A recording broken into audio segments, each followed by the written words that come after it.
आपका 4 सिलेंडर 16, उसका पूरा नाम, पहले तो हमने सिर्फ फिएट इंजन देखा था, इसका पूरा नाम है 4 सिलेंडर 16 वाल्व फिएट इंजन।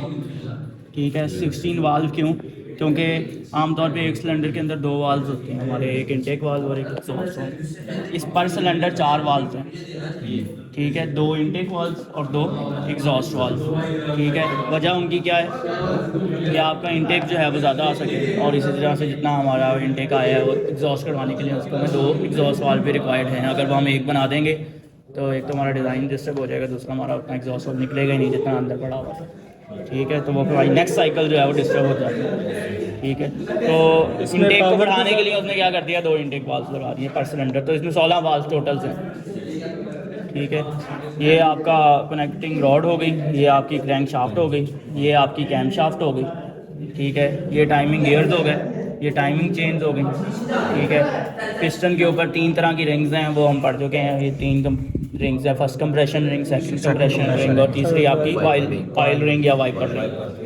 ये 2 इग्निशन कॉइल्स हैं।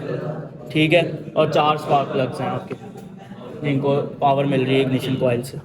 ठीक है, पर सिलेंडर, वैसे पर सिलेंडर आपका अलहदा से भी होती हैं। पर सिलेंडर एक स्पार्क प्लग और एक इग्निशन कॉइल। ठीक है, लेकिन कुछ इंजन्स में आपका पर सिलेंडर मतलब 2 सिलेंडर्स को एक इग्निशन कॉइल फीड कर रही होती है, और ये वो वाला इंजन है। ठीक है, यहाँ आपके पास 2 सिलेंडर्स को एक इग्निशन कॉइल है। ठीक है, पर सिलेंडर अलग-अलग भी होती हैं इंजन्स के अंदर। अच्छा, अब इसका क्या है कि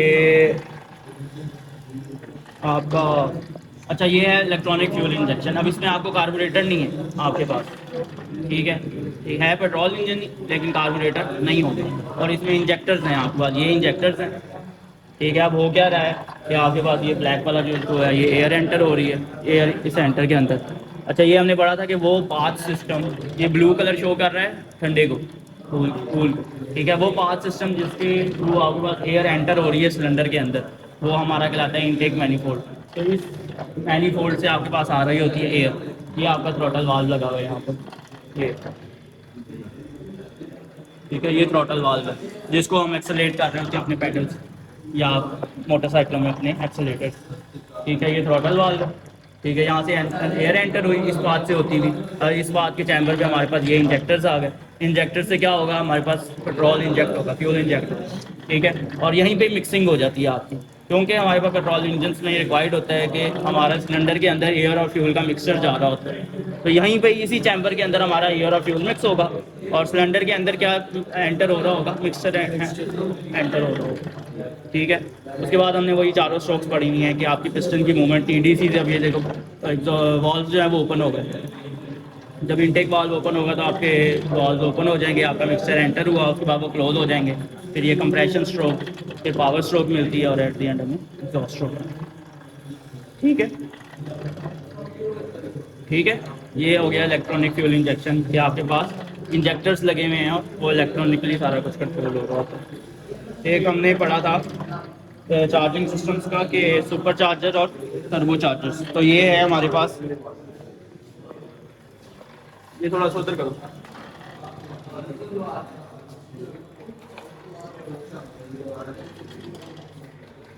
ठीक है, ये हमारे पास जो है वो टर्बो चार्जर है।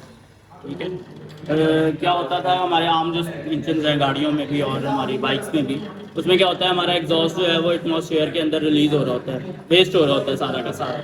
ठीक है, तो हमारी अपनी इंजन की एफिशिएंसी बढ़ाने के लिए हमने क्या किया, हमने इनटेक के ऊपर कंप्रेसर लगा दिया। ठीक है, अब वो क्या हो रहा होगा, तो पहले जो एयर खुद ब खुद एंटर हो रही थी हमारे इंजन के अंदर, वो अब क्या होती है, फोर्सफुली एंटर होती है कंप्रेसर की वजह से। कंप्रेसर क्या करता है, एयर को ज़्यादा से ज़्यादा कंप्रेस करके इंजन के अंदर जो है वो डाल देता है। ठीक है, लेकिन कंप्रेसर को हमने मूव भी करवाना है, तो वो हमें मिल रही होती थी, कंप्रेसर को हम कनेक्ट करवा देते अपनी क्रैंक शाफ्ट के साथ। तो क्रैंक शाफ्ट पावर देती थी कंप्रेसर को, और जिसकी वजह से कंप्रेसर मूव करता था, और कंप्रेसर क्या करता था कि एयर ज़्यादा से ज़्यादा इनटेक करता था, जिसकी वजह से हमारी ज़्यादा एफिशिएंसी प्रोड्यूस होती थी या ज़्यादा हमारी पावर प्रोड्यूस होती थी। लेकिन हम क्रैंक शाफ्ट से ही पावर ले रहे हैं। ठीक है, जिसकी वजह से हमारी पावर ऑलमोस्ट फिर कम हो जाती थी। तो उसके लिए हमने क्या किया, हमारे एग्जॉस्ट के ऊपर टरबाइन लगा दी। अब ये टरबाइन है हमारी, और ये एग्जॉस्ट आ रहा है रेड कलर का टर्बाइन। ठीक है, ये टर्बाइन वो एग्जॉस्ट क्या करता है, एग्जॉस्ट क्योंकि हाई प्रेशराइज होता है, हाई वेलोसिटी गैसेज होती है, काइनेटिक एनर्जी प्रोड्यूस होती है, तो वो आके इन ब्लेड को स्ट्राइक करता है और ये ब्लेड जो है वो मूव करना शुरू कर देते हैं, अपनी एनर्जी काइनेटिक एनर्जी इसको ट्रांसफर कर देते हैं। जब ये ब्लेड मूव करना शुरू हुए टरबाइन के, तो इसके साथ हमने कपल कर दिया अपना कंप्रेसर को। ठीक है, अब टरबाइन मूव कर रही है तो खुद ब खुद कंप्रेसर मूव कर रहा है हमारा, और कंप्रेसर तो क्या कर रहा है कि कंप्रेसर ज़्यादा से ज़्यादा एयर इनटेक कर रहा है, तो जो एनर्जी जो पहले वेस्ट हो रही थी उसको यूटिलाइज किया टर्बो चार्ज इंजन से। अब जितनी हाई स्पीड और हाई पावर कार्स हैं हमारे अंदर, हमारे पास वो इन सारों के अंदर टर्बो यूज़ हो रहा है। ये टर्म से नहीं होगी, टर्बो कार है, टर्बो चार्जर इंजन। ठीक है, तो उसके अंदर क्या होता है, बेसिकली हमने टरबाइन लगाई होती है एग्जॉस्ट के ऊपर। ठीक है, वो एग्जॉस्ट जो निकल रहा होता है, वेस्ट हो रहा होता है, वो पहले इसको स्ट्राइक करता है। ठीक है, अपनी एनर्जी ट्रांसफर करता है और देन जो है वो रिलीज हो जाता है एटमॉस्फेयर। ठीक है, और ये क्योंकि कपल्ड है कंप्रेसर के साथ, तो फिर वो ज़्यादा से ज़्यादा इनटेक कर रहा है। ये आपका ऑयल लेवल है, जिससे आप ऑयल लेवल चेक वगैरह कर। ठीक है, जो इंजन का बॉटम पार्ट होता है वो संप होता है, उसी में ही हमारा मोबाइल है। ये जनरल से वो गियर सर, ये ऑयल फिल्टर है। हाँ, ये फिल्टर नहीं, ये आपका एयर, हाँ उसको यूज़ करना ऑयल फिल्टर। ये फिल्टर है।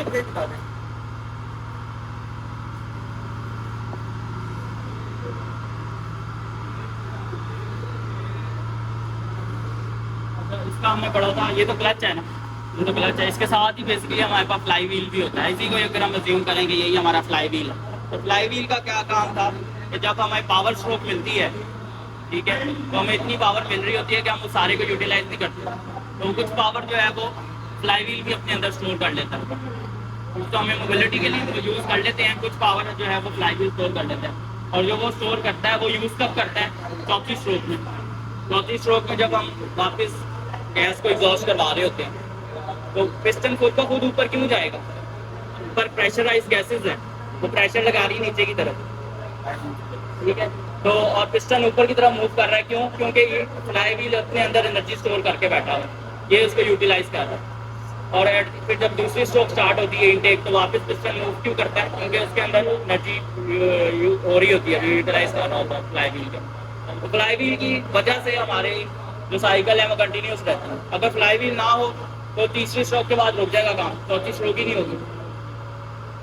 ठीक है, तो फ्लाई व्हील क्या करता है, फ्लाई व्हील का काम ही यही है कि फ्लाई व्हील एक एनर्जी स्टोरिंग डिवाइस है, और उस एनर्जी को स्टोर करता है पहले और फिर उसी एनर्जी को यूटिलाइज भी करता है। ठीक है, ये गियर्स है बस। ये आपके कौन से गियर्स हो गए, हेलिकल गियर्स है, और ये वाले ये स्पार गियर्स है। ठीक है, तो आपने बस दिखाया हुआ है कि गियर्स की मैचिंग किस तरह होती है, और थोड़ा बहुत कि अगर आप इसको मूव कर लेते तो किस तरह आपका एक शिफ्ट से एक गियर से दूसरे गियर पे शिफ्ट करता है, सिर्फ डिमॉन्स्ट्रेशन मॉडल। ठीक है, कि एक शिफ्ट से स्पर के ऊपर से इस पे कैसे आया, इसके स्पीड वगैरह पे नहीं, वो रहता है, वो रहता है, ये रहता है, पहले होता था तो वही चीज़ एंगल ट्रांसमिशन।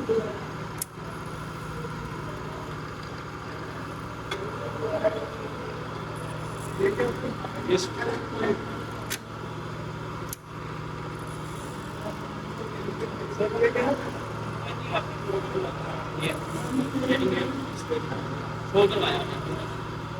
गियर सर में बहुत कर रहा है, गियर वर्किंग